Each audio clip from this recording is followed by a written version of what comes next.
Hello दोस्तों, MPSI student में आपका स्वागत है। मैं आज आपको लेकर लेकर आया जलियांवाला हत्याकांड की शुरुआत जो कैसे हुई थी, कहां पर हुई थी और किसने कराया था, इसका मेन उद्देश्य क्या था। दोस्तों ये जलियांवाला हत्याकांड पूरी डिटेल में बताएंगे। दोस्तों क्या था इसमें रॉलेट एक्ट आया था। पहले आया था रॉलेट एक्ट आया था 19 मार्च 19 के लिए आया, 1919 के लिए आया था। कौन लाया था? सर सिडनी रॉलेट लाए थे। इसका दोस्तों असली नाम क्या था? असली नाम था दोस्तों anarchical and revolution crime act, anarchical and revolution crime act 1919। और दोस्तों इसको गांधी जी ने क्या कहा था? गांधी जी ने कहा था ये काला कानून है, काला कानून बताया था। इसमें काला कानून का रोल क्या था? काला कानून का मतलब ये था कि इसमें जो है किसी प्रकार का मतलब कि शंका के आधार पर किसी को पकड़ना और बंद कर देना। दोस्तों इसमें बिना दलील, बिना वकील, बिना अपील, जैसे कि मान लिया किसी मोटरसाइकिल से जा रहे व्यक्ति के लिए किसी को मतलब कि पुलिस पकड़ लेती है, वो अपनी सफाई कितना भी देता रहे वो नहीं मानेंगे। उन्हें पकड़ना है तो पकड़ना, चालान काटना है तो काटना है। ठीक उसी हिसाब से इसमें ना कोई सुनी जाती, ना कोई दलील, ना कोई वकील, ना कोई अपील। चाहे छोटे स्तर से लेकर कोर्ट से लेकर हाई कोर्ट से ऊपर तक जाए, वहाँ कोई सुना नहीं जाता। ये कानून ये था। अब रॉलेट एक्ट इस कानून का दोस्तों उद्देश्य क्या था? इस कानून का उद्देश्य ये था कि कानून का उद्देश्य क्रांतिकारी का दमन करना। क्रांतिकारी का जो क्रांति हो रही है भारत में देश आज़ाद होने के लिए, वो उसका दमन करना, इसलिए ये कानून लाया गया था। अब इसके विरोध में गांधी जी ने क्या किया? रॉलेट सत्याग्रह बैठा दिया। और वो 1919 में किसने बैठाया? गांधी जी ने बैठाया। और दोस्तों अब गांधी जी एक जगह तो कर नहीं सकते थे, मतलब कि जगह जगह कह दिया कि मतलब कि छोटे छोटे राज्यों में तो मतलब कि नेता बना दिए, छोटे छोटे वो जो थे क्रांतिकारी वो बना दिए, तो जगह जगह होने लगा। तो 30 मार्च 1919 के लिए स्वामी श्रद्धानंद ने आंदोलन किया, कर मत दो। अब दोस्तों कर मत दो का नारा की बात आती है, ये आंदोलन है, ये नारा है। नारा किसने दिया? सरदार वल्लभ भाई पटेल ने। नारा किसने दिया? सरदार वल्लभ भाई पटेल ने दिया। और इसमें दोस्तों एक जो अमेरिका की क्रांति का नारा क्या था? नो टैक्स विदाउट रिप्रेजेंटेटिव, इसका मतलब प्रतिनिधित्व नहीं तो कर नहीं।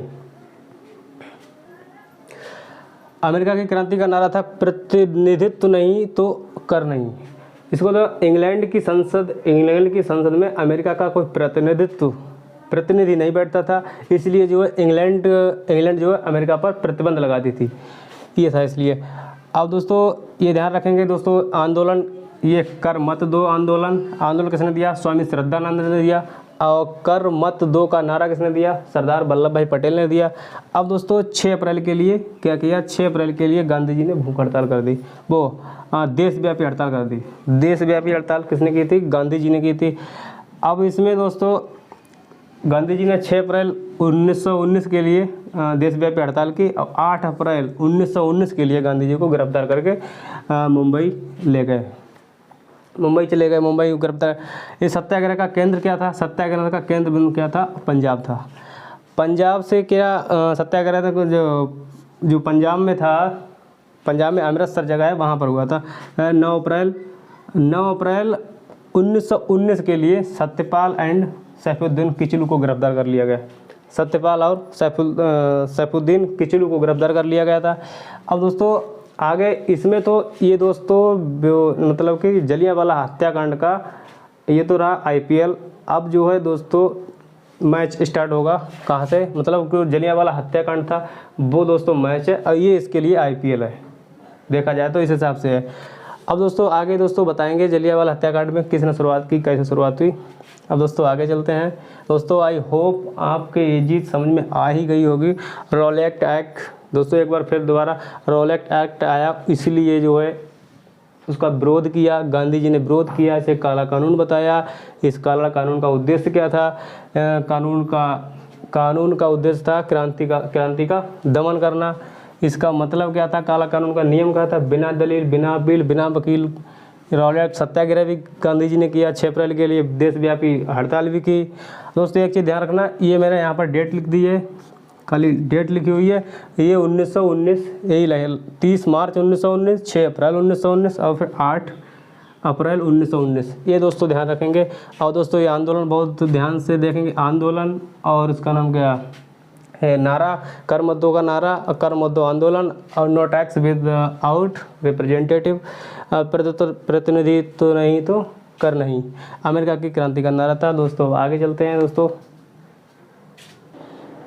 दोस्तों अभी हम बता रहे थे, क्या बताते हैं, रॉलेट एक्ट के बारे में बता रहा था, जो कि मैंने बताया था वो IPL था। अब ये क्या है, ये है मैच। अब दोस्तों ये क्या हुआ दोस्तों, 13 अप्रैल 1919 के लिए बैसाखी का दिन था। 13 अप्रैल 1919 के लिए बैसाखी का दिन था। जैसे भारत का वायसराय था, भारत का जो वायसराय उसे क्या बोलते हैं, जैसे कि मान लें आज के टाइम में प्रधानमंत्री होते हैं, और वायसराय कौन था, लॉर्ड चैम्सफोर्ड था। अब पंजाब का लेफ्टिनेंट गवर्नर कौन था, ओ डायर, जिसने आदेश दिया था, आदेश कहाँ दिया था, अमृतसर का सेनापति क्या था, आर डायर था। दोस्तों पहले हम बता दे रहे हैं। फिर सेनापति की रेजिमेंट का नाम क्या, गोरखा रेजिमेंट, उसने साथ लेकर गया था। अब दोस्तों समझते हैं इसके लिए बारी बारी से। भारत के वायसराय भारत का वायसराय लॉर्ड चैम्सफोर्ड था, जैसे कि आज के टाइम प्रधानमंत्री है। फिर गवर्नर कौन होता है, गवर्नर होता है जैसे कि भारत का प्रधानमंत्री नरेंद्र मोदी है, जैसे आज के टाइम में। उसी छोटे छोटे राज्यों में कौन होता था, गवर्नर, लेफ्टिनेंट गवर्नर होता है। वो कौन था, पंजाब का था ओ डायर, जिसने आदेश दिया था। अमृतसर का सेनापति कौन था, आर डायर, अमृतसर के सेनापति के लिए उसने आदेश दिया। अमृतसर के सेनापति को पंजाब के ओ डायर ने आदेश दिया, तो इसने आदेश का पालन किया। सेनापति ने कौन सी, गोरखा रेजिमेंट के लिए अपने साथ ले गए। के बाद अब भारत का एक गद्दार था, उसका नाम था हंसराज। दोस्तों इधर चलते हैं। जलियांवाला बाग जो है वो शांतिपूर्ण विरोध प्रदर्शन कर रहे थे लोग अपना, जो कि बैसाखी का दिन था 13 अप्रैल 1919 के लिए। अब दोस्तों क्या हुआ, फिर किसने जाकर वहाँ पर 3 मिनट तक उसने कहा खाली कर दो। किसने कहा था, इसने कहा था आर डायर ने कहा था इसको बाग को खाली करो। 3 मिनट का टाइम दिया, 3 मिनट में वो खाली नहीं पा। और उस जलियांवाला बाग का एक ही गेट था, मेन गेट क्या एक ही था, जिसमें से एक ही वो उसने वहीं पर गोरखा रेजिमेंट लगा दी। लगाने के बाद उसने अपना मतलब कि हुक्म देने का 3 मिनट तक वेट किया। 3 मिनट के बाद उसने क्या किया, धड़ाधड़ गोली मारना स्टार्ट कर दिया। काफ़ी इसमें बच्चे और महिलाएं, पुरुष काफ़ी मारे गए।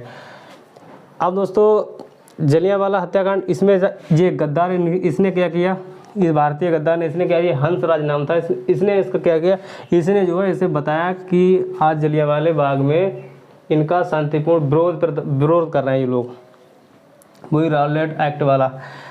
फिर इसी से जलियांवाला जो बाग हत्याकांड हो गया। हत्याकांड होने के बाद लोगों ने अपनी उपाधियां त्याग दी, जो मतलब कि शंकर नायर जो वायसराय के परिषद में थे, उन्होंने क्या अपने मतलब वो छोड़ दिया। और फिर जमनालाल राय बहादुर की उपाधि त्याग दी।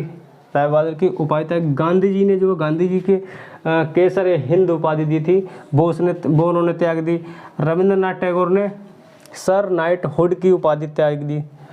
अब दोस्तों इन्होंने कहा अब तो बहुत बड़ा एकदम बवाल खड़ा हो गया। तब इन अंग्रेज़ों ने सोचा कि अब इसके लिए कोई जांच बैठाई जाए। जांच के लिए जैसे कि अभी कोई सरकार में कोई ज़्यादा बड़ा लफड़ा हो जाता है तो जांच का आदेश दे देती है, तो जांच कमेटी बना देती है, सब उन्हीं के होते हैं। अब वही जांच चलती रहती है 10-5 साल, फिर पता नहीं कौन कहाँ जाने, कोई पता नहीं उसका। फिर उन्होंने जांच आयोग बैठाया, जांच आयोग हंटर आयोग 1919। इसमें जो है 3 सदस्य किसके थे, 3 सदस्य भारत थे और 5 अंग्रेज थे। 5 अंग्रेज लिए तो टोटल 8 हुए। 8 सदस्य थे इसके जांच कमेटी में, 8। तो इन्होंने क्या किया, इन्होंने जो है डायर को निर्दोष साबित कर दिया। इन्होंने बताया कि 379 मृत्यु हुई है लोगों की। अब फिर कांग्रेस वालों ने क्या किया, मदन मोहन मालवीय जो अपना आयोग बनाया, तो उन्होंने डायर को दोषी ठहरा दिया, दोषी बताया। इन्होंने बताया कि लगभग 1600 से भी ज़्यादा यहाँ पर हत्याएं हुई हैं। पर इसकी सुनता कौन है, उस टाइम जो है ब्रिटिश राज्य था, तो ब्रिटिश राज्य उसने अपनी चलाई। फिर ये चीज़ जो है, अब आगे बढ़ते हैं दोस्तों। फिर एक चीज़ है, उधम सिंह ने इस पर बहुत नज़र बनाए रखे है, किस पर, ओडायर पर। ओडायर पर इसने नज़र बनाए रखे। तो 1940 में ठीक 13 अप्रैल 1919 के लिए ये घटना हुई। उसके बाद 1940 में इन्होंने कहाँ का कैस्टल हॉल जो कि लंदन में है, वहाँ ओडायर की हत्या कर दी। पूछा जाकर, तब तक वो बुढ़ा चुका था, उसने पूछा था वो ओडायर कौन से हैं, कि ये बैठे ही ओडायर। तो उन्होंने वहीं पर उसे, उधम सिंह ने उसे धाड़ करके गोली मार दी। गोली मारने के बाद वो वहीं पर मर गया। फिर उन्होंने पुलिस वालों को अपने आप मतलब कि गिरफ्तार हो गए। गिरफ्तार होने के बाद इनको लिए वहीं जो है फांसी चढ़ा, फांसी पर फांसी दे दी गई। दोस्तों एक बार फिर रिपीट करते हैं दोस्तों, जलियांवाला हत्याकांड की मैंने उसमें पहले शुरुआत बताई थी, रॉलेट एक्ट बताया था। रॉलेट एक्ट के बारे में, रॉलेट एक्ट के बाद ही जलियांवाला हत्याकांड आया, क्योंकि भारत वालों ने विरोध किया, इसका विरोध करने वाले था इसलिए विरोध किया। काला कानून गांधी जी ने बताया था, और इसमें बिना कानून, बिना अपील, बिना वकील, बिना दलील के कोई सबको मतलब पकड़ कर जेल में डाल देते थे अंग्रेज। अब दोस्तों इसमें आते हैं फिर भारत के वायसराय कौन थे, लॉर्ड चैम्सफोर्ड उस टाइम थे। तो दोस्तों ओडायर गवर्नर जनरल, फिर सेनापति आर डायर, रेजिमेंट गोरखा थी। और दोस्तों भारतीय गद्दार कौन था, ये सबसे बड़ा गद्दार था, इसने जो कुछ कराया इसने कराया। इसी ने फिर जो है भारत के खिलाफ इसके मतलब गवाह बनकर पेश हुआ भी ये भी। और दोस्तों इसी कांड के बाद इन्होंने, हत्याकांड के बाद इन्होंने, इन लोगों ने अपनी उपाधि त्याग दी। उपाधि त्यागने के बाद अब दोस्तों आगे फिर जांच कमेटी बैठाई गई। जांच कमेटी में 3 लोग भारत के रखे, 5 अपने ब्रिटिश राज्य के, तो टोटल 8 लोग। फिर इसने ओडायर को निर्दोष साबित कर दिया। इसमें बताया 379 लोग मृत्यु हुई है, और इधर वहाँ पर करीब 1600 से भी ज़्यादा लोगों की मृत्यु हुई। दोस्तों आई होप आप ये चीज़ आज समझे होंगे। Thank you. जय हिंद, जय भारत।